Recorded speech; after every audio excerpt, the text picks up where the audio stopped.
Israel के खिलाफ पलट गया गेम।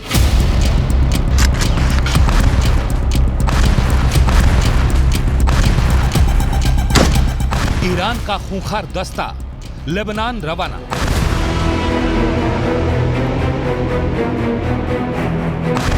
युद्ध में आया हमास का नया साथी। हमास के खिलाफ जंग लड़ रहे इजराइल को अब तक हिजबुल्लाह और हूथी विद्रोही ही उलझा रहे थे। लेबनान और यमन की जमीन से इजराइल के खिलाफ रह रहकर हमले हो रहे थे, लेकिन ना तो हिजबुल्लाह ही अब तक जंग में खुलकर उतरा और ना ही हूथी। लेकिन अब युद्ध के 28वें दिन इजराइल को एक ही समय पर चौतरफा घेरने का प्लान तैयार हो गया है।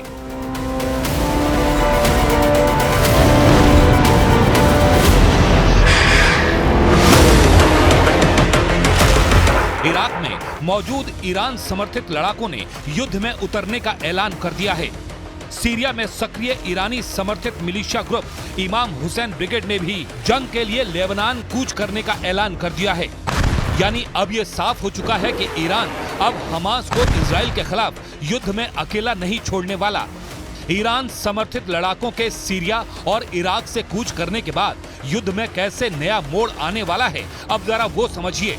सीरिया में मौजूद ईरानी समर्थित लड़ाके सीरिया से लगने वाली लेबनान की सीमा में पहुंचेंगे और इधर से इराक में मौजूद ईरानी समर्थित लड़ाके इराक से सीरिया होते हुए वेस्ट बैंक में दाखिल होने की कोशिश करेंगे। मतलब एक साथ ये दोनों ईरानी समर्थित ग्रुप इजराइल के खिलाफ दो मोर्चों को मजबूत करेंगे।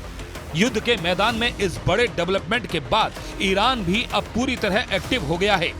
ईरान पर अब तक पर्दे के पीछे से ही हमास को कंट्रोल करने के आरोप लगते रहे थे, लेकिन अब ईरान भी धीरे धीरे अपने गेम से पर्दा उठा रहा है।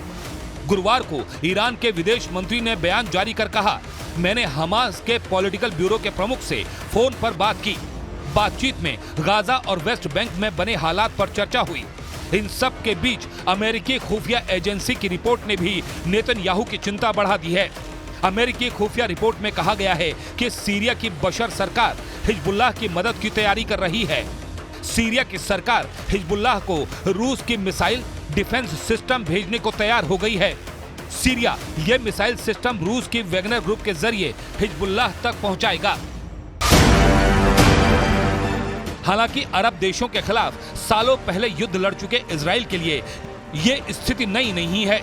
युद्ध के बीच उसे ऐसी नई परिस्थिति की आशंका पहले से ही थी, इसलिए उसने गाजा में ग्राउंड ऑपरेशन शुरू करने के साथ ही हमास आतंकियों को उसी इलाके में समेटना शुरू कर दिया है। इजराइल के मुताबिक वो गाजा में हमास के इलाकों को चारों ओर से घेर चुका है। यानी हमास अभी अपने ठिकानों पर जिस जगह मौजूद है वहां से उसके पास भागने का कोई रास्ता नहीं बचा है। इस घेरेबंदी को इजराइल की सेना लगातार कसती हुई आगे बढ़ रही है। यानी हर गुजरते घंटे के साथ ये घेरेबंदी और करीब हो रही है।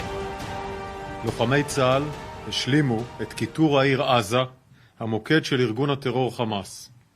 בשעות האחרונות כוחות שריון וחי"ר בסיוע כלי טיס רבים של חיל האוויר תוקפים מוצבים, מפקדות, עמדות שיגור ותשתיות טרור נוספות המשמשות את הנהגת חמאס ואת המחבלים שלו.